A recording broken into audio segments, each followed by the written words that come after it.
Un día yo abrí la puerta y la oí llorando, sola en su cama. Este es Carlos Fram, un escritor colombiano, y aquí está hablando de su mamá, Luzmila, con quien era extremadamente cercano. En el 2007, Luzmila estaba sufriendo de varias enfermedades, tenía dolores constantes y se estaba quedando ciega. Entonces ya yo me acerqué y ella me dijo llorando, no, yo así tan ciega no quiero vivir, negrito, no quiero y no quiero. Yo le dije, dígame mi negra, que yo hago lo que usted me diga. Bienvenidos a Radio Ambulante, soy Daniel Alarcón. Hoy una pregunta, y es una pregunta bastante complicada. ¿Hay algún caso en el que esté bien ayudar a alguien a morir? Y si sí, ¿bajo qué circunstancias? Nuestra editora principal, Camila Segura, viajó a Medellín para conversar con Carlos. Carlos nació en Sonsón, un pueblito a unas 2 horas y media de Medellín, un lugar en esa época bastante tradicional y católico. El gran trauma de su adolescencia, lo que lo marcaría de alguna manera, fue la muerte de su abuela materna. Carlos tenía como 14 años y a Carmelita, así se llamaba, le dio un cáncer de piel. Ella tenía 85 años y vivía también en Sonsón. Durante meses sufrió horriblemente. No toleraba el contacto con la ropa, entonces la tenían que envolver en plásticos que cuando se los quitaban le arrancaban la piel. Entonces todo ese suplicio, ese sufrimiento y ver cómo esta anciana tan querida se iba deshaciendo la piel, ¿cierto? Se iba quedando en carne viva toda. Carlos sentía que no era justo que una persona sufriera tanto y que tuviera que esperar a que le llegara la muerte para descansar. Y muchas veces a lo largo de la vida con mi madre recordamos esa agonía de Carmelita y ambos coincidíamos, pues no vimos nunca sentido ese sufrimiento de esta mujer. A pesar de que creció en una familia muy católica, a raíz de esta experiencia Carlos comenzó a separarse de la religión. No entendía por qué el catolicismo podía estar en contra de la eutanasia. Cuando se graduó de bachiller, Carlos se mudó a Medellín a vivir con su papá. Poco después le siguieron su mamá y su hermano. Se dedicó a escribir y llegó a publicar un par de libros de poemas. Vivió feliz durante casi 20 años en una casa grande con sus papás y 2 tías. A sus 27 años empezó a trabajar y dejó de escribir. Todo empezó a cambiar en el 2000, cuando su mamá se fracturó una pierna. En un lapso de 2 años, su papá y sus 2 tías se murieron y la salud de Luzmila empezó a deteriorarse. Ya estaba setentona y descubrieron una artrosis y osteoporosis y además empezó a perder la visión rápidamente, 3 enfermedades. Entonces mi madre pasó muy rápido de ser una mujer, pues no diría yo alegre, pero pues una mujer activa y socialmente pues en movimiento, a ser una mujer triste. Carlos quedó solo con su mamá y un perrito. Había empezado a dictar clases de lectura en un colegio y pasó de vivir en esa casa grande llena de gente a vivir con su mamá en un apartamento chiquito. No desagradable, pero sí chiquito. Muy diferente a la vida que tenía antes. Ese espacio tan reducido hizo que algo pasara entre Carlos y Luzmila. Ahí yo descubrí que mi madre y yo éramos más como un par de amigos. Entonces lo que se dio entre mi madre y yo al final pues fue una relación digamos que muy dependiente y muy cariñosa. A mí me daba como mucho pesar de ella, ¿no? De su indefensión, de su impotencia. Su hermano Iván había vuelto a Medellín después de 20 años en Estados Unidos. A pesar de que vivía cerca, el que realmente cuidaba a Luzmila era Carlos. Yo era profesor, ¿no? Entonces la vida mía básicamente era las clases en el colegio y cuidarla a ella, estar acompañándola.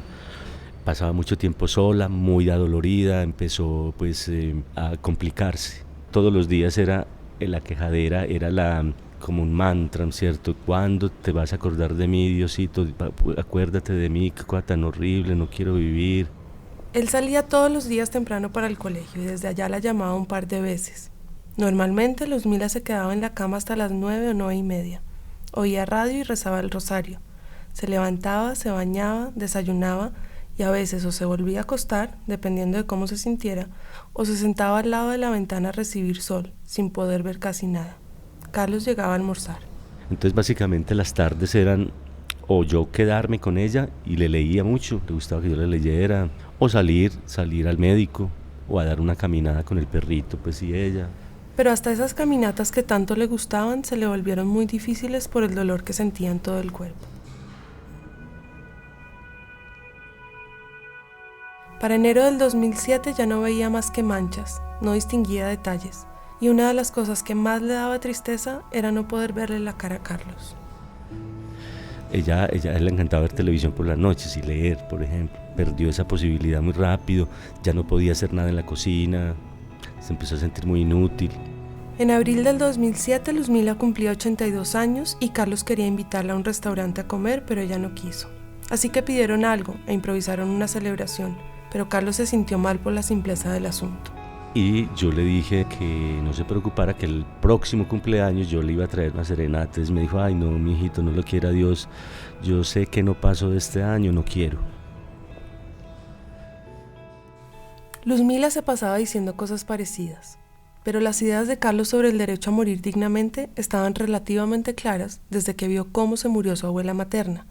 Después, ya de grande, leyó filósofos y otros que ayudaron a reforzar sus ideas. Un libro en particular lo impactó mucho, se llama Final Exit. El libro es una investigación de las maneras de suicidarse, buscando aquella que sea la más efectiva, rápida y dulce. Y ahí lo tenía. Entonces él recomienda ahí una mezcla de somníferos potentes, barbitúricos, con morfina, ¿no? Como letal. El libro lo consiguió en los 90s, a raíz de que un amigo muy cercano trató de suicidarse con pastillas, pero falló.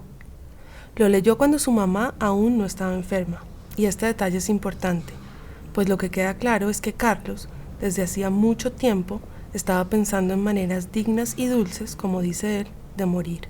Yo tuve incluso durante años en un gabinete de mi escritorio la dosis, ahí la tenía, las pastillas, las cajas y la morfina, hasta que las boté pensando que ya estaban vencidas. Para Carlos, tener la dosis letal en su escritorio era cuestión sencillamente de ser precavido, como quien tiene una aspirina para el dolor de cabeza o una curita por si uno se corta. Era un seguro, digamos, que yo tenía ahí. La sensatez aconseja estar preparado, no esperar a que uno quede cuadrapléjico para ver qué se hace, ¿no? Y yo creo que debería, en este momento, así yo no pienso en suicidarme, obvio mañana, yo debería tener esos medicamentos al alcance, porque puede suceder cualquier cosa.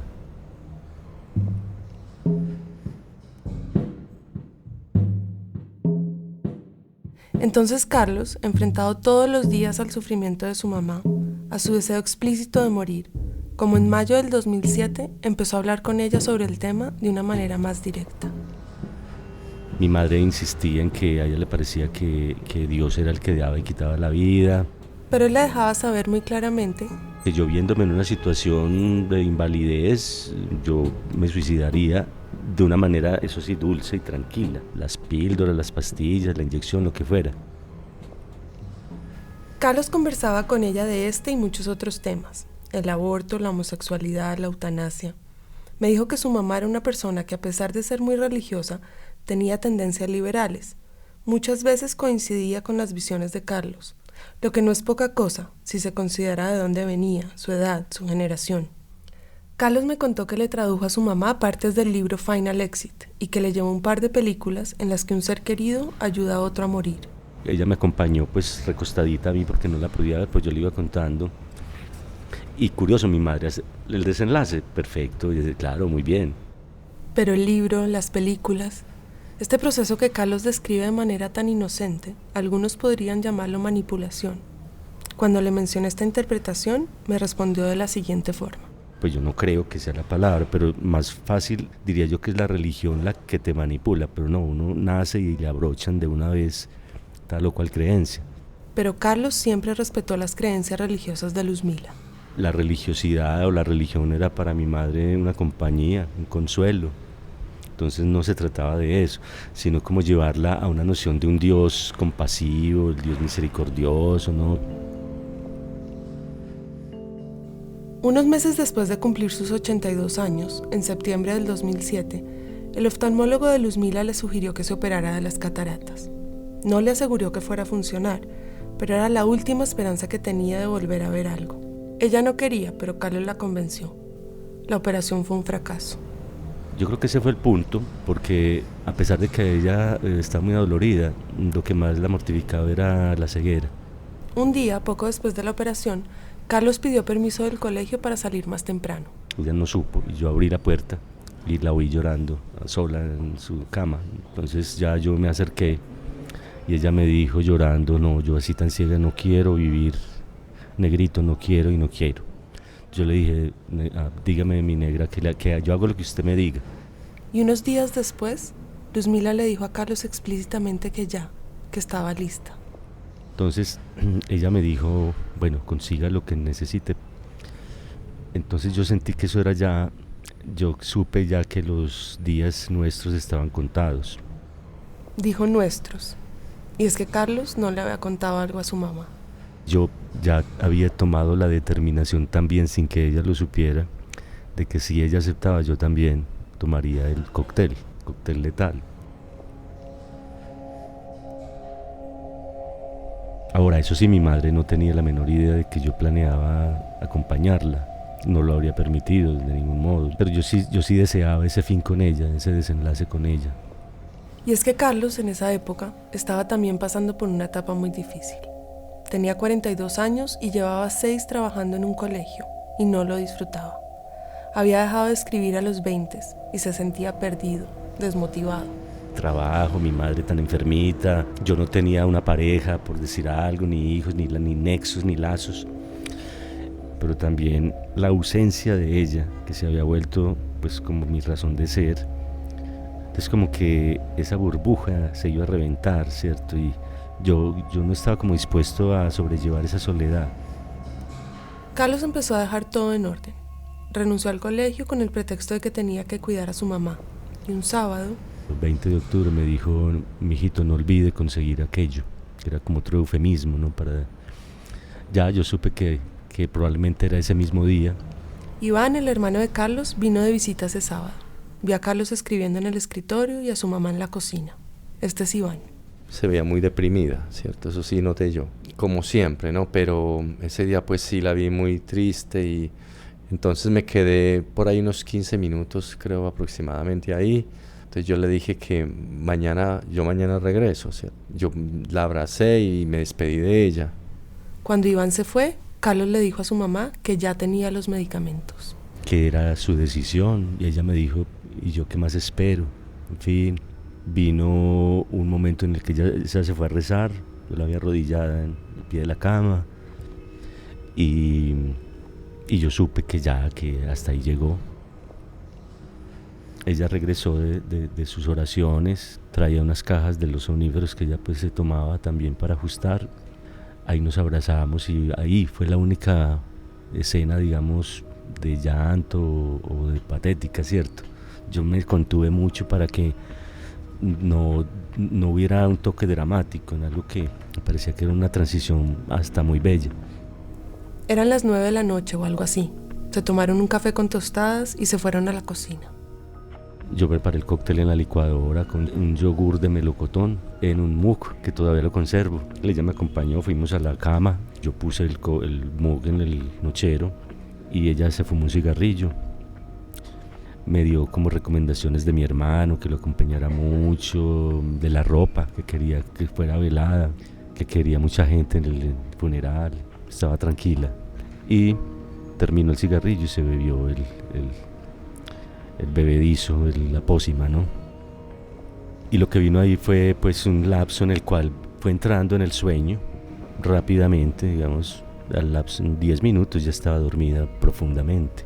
Obviamente los omníferos y la morfina pues eran potentes, entonces ya lo que vino fue por ahí otros 5 o 7 minutos de una respiración muy agitada, como ronquido casi, como pesada, y cesó. En un momento ya terminó y ya supe que ella había ya saltado el muro y seguía yo. Carlos se quedó en la cama acostado al lado de ella, como una hora. Como diciéndole palabras al oído, mientras se iba enfriando, ¿no? Rápido el proceso de enfriamiento del cuerpo. Eran más o menos la 1:30 de la mañana. Se sentó a escribirle una carta a su hermano Iván, donde le explicaba todo. Después de que terminó la carta, salió a caminar. El barrio, por el estadio, como a despedirme, ¿no? Y ya regresé, oí música, algunas canciones. Preparó el cóctel y antes de tomárselo, Me paré ante el espejo un rato a mirar y a pensar que todavía yo podía devolverme, ¿no? Yo podía arrepentirme, pero no, ya tomé la decisión y me fui y bebí el vaso, el mug. y se ajustó una bolsa plástica a la cabeza. Había leído que era la manera más certera de morir. Uno se duerme y luego se asfixia. Entendía que tenía 2 minutos de vigilia antes de tener que bajarse la bolsa de plástico. Entonces yo me puse el gorrito y me dirigí directamente a la cama y abracé a mi madre, pensando darle un abrazo, volver a la posición boca arriba y bajarme la gorro, pero no, la abracé y ya, colapso. No alcanzó a bajarse la bolsa. Al otro día, el domingo, a eso de las 12 del día, Iván empezó a sentir muchas ganas de irse a la casa de su mamá. Aquí Iván. Entonces llegué a la casa y abrí la puerta. Noté que había unos sobres en la mesa. Los sobres decían para Iván, entonces, pero bueno, no los toqué. Entonces entré al baño, cuando miré la cama y la vi acostada, y miré al lado de ella y estaba mi hermano también acostado con ella. Luego dije, les voy a dejar dormir. Luego ya volví, lo miré otra vez porque me pareció que tenía algo aquí en la cara, algo me pareció raro, y lo miré más detenidamente y como me pareció que tenía una bolsa o un plástico en la cara, y fue cuando me sorprendí, me asusté un poco. Entonces ya me acerqué a mi mamá y la toqué, la llamé y no respondió. Entonces la toqué y noté que estaba muy fría. Y ya cuando vi que no respondió y estaba tan fría, inmediatamente me di cuenta que estaba muerta. Pues yo reaccioné, yo a la mamá, y entonces yo llamé a mi hermano, y mi hermano también se ve que estaba inconsciente. Iván vio algo de sudor en la cara de Carlos y sospechó que estaba vivo. Trató de llamar por teléfono a una ambulancia, pero Carlos lo había desconectado. Bajó donde una vecina y cuando regresó al cuarto, vio que Carlos había bajado la bolsa. Y yo se la subí otra vez, ¿cierto? Se la quité. Pero cuando él hizo eso, ahí sí él entró ya en estado de coma. Los paramédicos se lo llevaron inconsciente al hospital. Iván no entendía nada de lo que había pasado. Primero pensó que su mamá había muerto de forma natural. Por sus problemas de salud, en fin, y probablemente él sufrió un infarto esa noche. Quizá mi hermano lo que hizo fue que después de ver eso se entró en pánico y simplemente no quiso y se suicidó. Pero en un momento dado, cuando ya se habían ido los paramédicos, se sentó a leer la carta que le había dejado Carlos. Así comenzaba. Querido Iván, tiene que ser fuerte. Aquí no hay nada trágico ni dramático. Así que nada de lágrimas, gritos o lamentos. Este acto eutanásico ha sido un acto de amor. Que no se culpe, pues, a nadie. Ha sido una muerte libre, racional y soberanamente elegida. La madre vio cumplido. A los 3 días desperté en el hospital, todo el panorama pues que te puedes imaginar. Pues ya mi madre estaba enterrada y todo, y cargos por homicidio. El día que se despertó era casualmente su cumpleaños. Estaba en el pabellón psiquiátrico, rodeado de abogados y fiscales. Poco después llegó Iván. No hablaron de qué había pasado exactamente, a pesar de que Iván se moría de ganas de que Carlos le contara bien cómo había sido todo, por qué no le había contado. Todo el tema legal estaba empezando, y a Iván le pareció mejor no hacer muchas preguntas. Porque yo dije, ya está él aquí en una situación bien tremenda, esperando un carcelazo bien largo, y yo le voy a sacar esto aquí. Yo creo que debe haber quizá otra oportunidad para yo hacer eso, ¿no? Y esa noche me trasladaron a la cárcel. Carlos celebró su cumpleaños número 43 en el piso de un búnker de la fiscalía, un sótano, donde había 15 o 20 hombres más. Fueron 10 días horribles. Sin embargo, a mí me alegraba saber que mi madre estaba ya muerta, que había descansado ya. Eso decía listo, y si esto se pone muy difícil, yo también pues lo puedo intentar de nuevo. Yo no estaba dispuesto pues a irme a una cárcel 20 años, ni riesgos. Los amigos de Carlos lograron que lo trasladaran a una cárcel de mínima seguridad. Mientras estaba ahí, empezó a recibir muchas cartas de solidaridad. El primero en apoyarlo fue su hermano Iván. Él me mandó una notica el primer día, cuando yo estaba allá en el búnker, diciéndome que él no me dejaría solo, que contara con él. El proceso legal de Carlos duró casi 9 meses. Cuando se le imputaron los cargos oficialmente, en octubre del 2007, estaba en el pabellón psiquiátrico del hospital. Un defensor público le recomendó que se declarara culpable, pero Carlos no aceptó. Casi 2 meses después de estar en la cárcel, salió por primera vez para ir a la audiencia y oír su acusación. La pena podría llegar a ser entre 33 y 50 años de cárcel.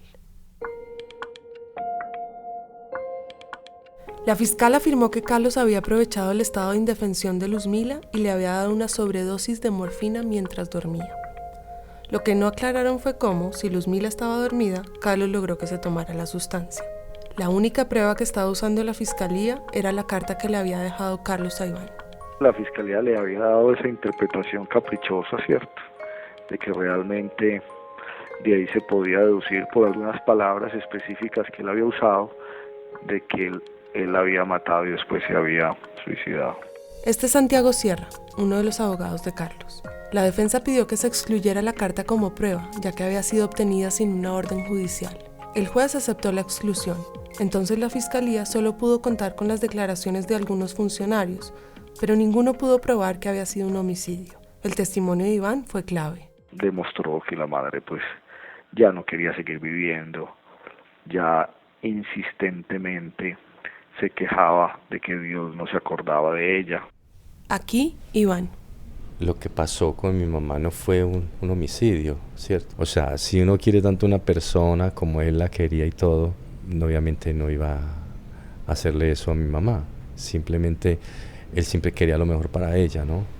En el juicio también testificaron otras personas, y todos reiteraron que Luzmila constantemente decía que se quería morir. Entonces, hubo muchos medios de prueba que corroboraron que ella sí quería morirse, a pesar de ser una mujer católica, ¿cierto? Y que Carlos Fran empezó a hacer un trabajo pedagógico con ella, con miras a demostrarle que no era inmoral suicidarse en estas circunstancias, ¿cierto?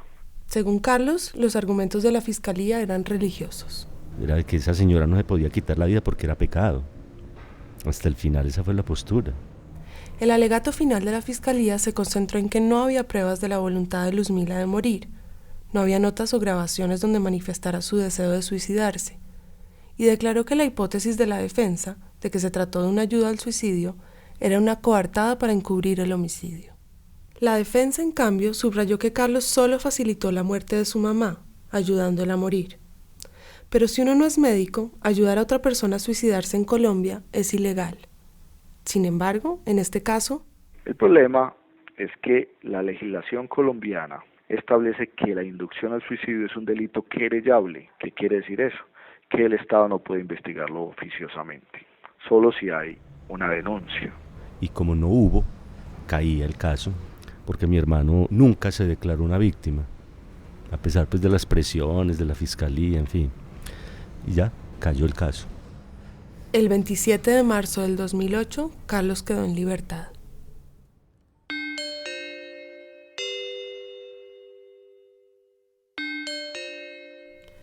Con el tiempo, Carlos aprendió a vivir sin su mamá. Está bien, tranquilo, y volvió a escribir. Empezó por un libro sobre esta historia. La relación con su hermano está bien, a pesar de que para Iván fue todo muy duro. Eso fue pues para mí algo muy traumático en realidad, ¿no? Es una situación pues de depresión y de nervios y todo en los meses siguientes. Eso fue una cosa terrible. Fuera de lidiar con la muerte de mi mamá, seguir con el problema de mi hermano. Entonces eso eran dos cosas al mismo tiempo. Eso fue una pesadilla. A veces sintió rabia, pues pensaba que Carlos le debía haber contado lo que planeaba. Pero mientras Carlos estaba en la cárcel, Iván empezó a pensar qué hubiera hecho él. Realmente si mi mamá me lo hubiera pedido, yo realmente no hubiera sido capaz de hacerlo, ¿sí?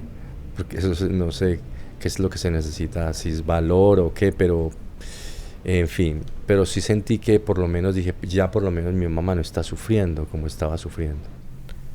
Le pregunté a Carlos si creía que su hermano y sus amigos estaban preocupados por él, porque volviera a tratar de suicidarse. Así me contestó.